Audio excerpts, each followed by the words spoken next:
Some truths never appear in history books, not because they are false, but because they are too subtle to measure. In the world of perfume, there are stories where a single scent has spoken louder than words, louder than evidence, and louder than time itself. If you enjoy stories where fragrance, mystery, and reality quietly collide, this channel is where those stories continue. In the early 1980s, Paris stood at the center of the perfume universe. Beyond the luxury boutiques and glowing windows, there existed a hidden layer of the industry, small laboratories, aging perfumers, and techniques passed down not through books, but through memory. During that time, a woman was found dead in her apartment near the left bank.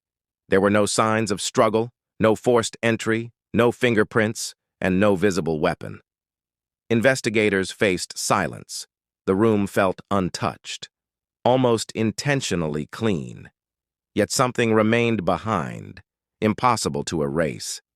A faint but persistent fragrance filled the air.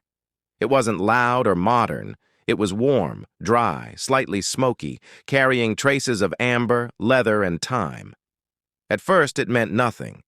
Perfume was considered personal, not forensic. Days passed. Leads disappeared. The case grew cold.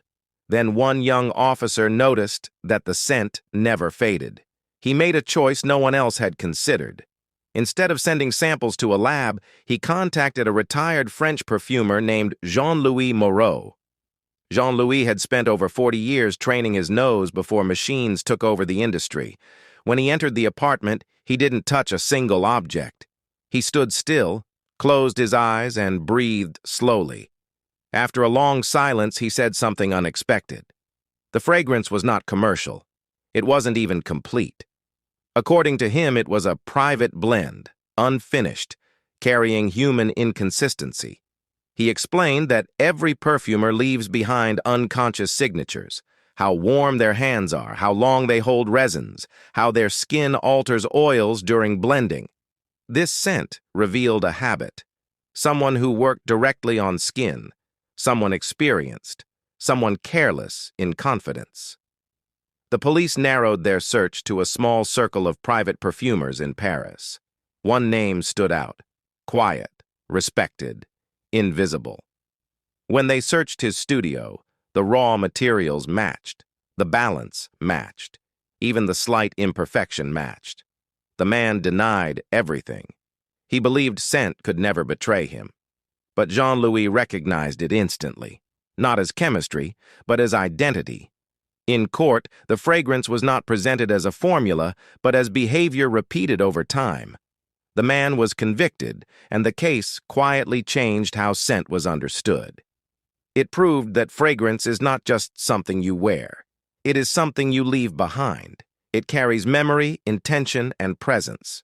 Machines can read molecules, but they cannot read habits.